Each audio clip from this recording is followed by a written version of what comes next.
Baik, kita teruskan lagi kes kedua dan ketiga.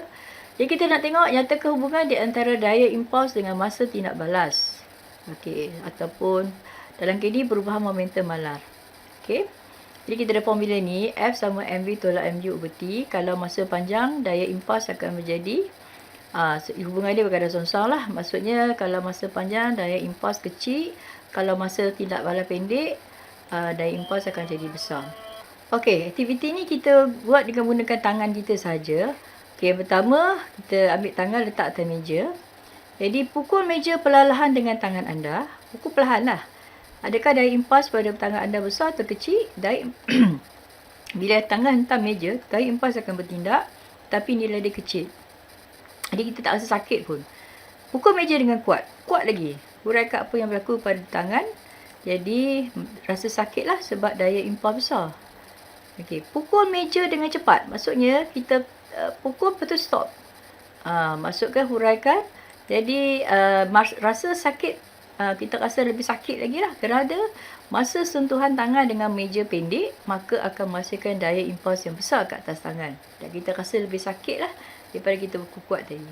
Pukul kuat dan pukul cepat. Oh, of course lah. Lagi sakit lah kan tangan kita. Okey, kes kedua ialah momentum berkurang. Masa T panjang, daya impuls kecil. Okey. Kes yang ketiga, momentum berkurang. Masa T pendek, daya impuls besar. Okey.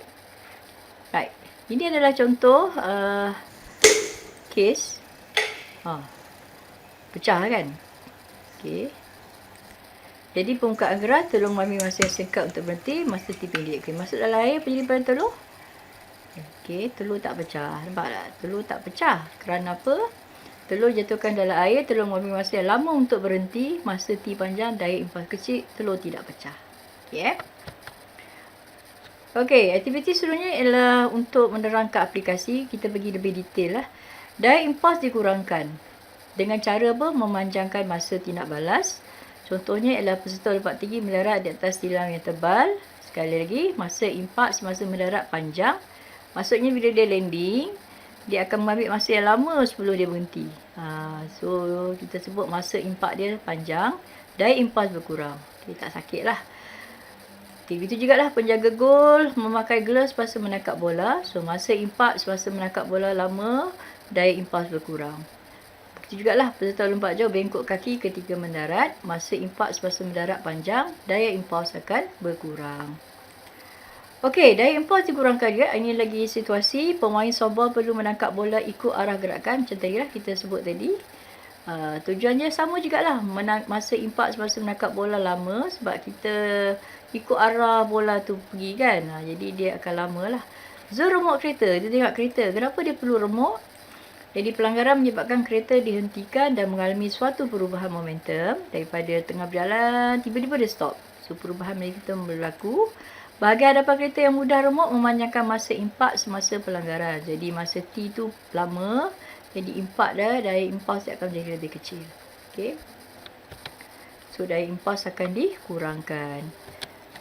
Okey, beg udara. Apa peranan beg udara? Okey, menyerap impak pelanggaran dengan memanjangkan masa pemandu dihentikan. So pemandu akan pergi dan baru dia stop kan. Dan mengurangkan daya impuls. Jadi mengurangkan kesan inisial dengan mencegah pemandu daripada menghentam steering, dashboard dan cermin hadapan kereta.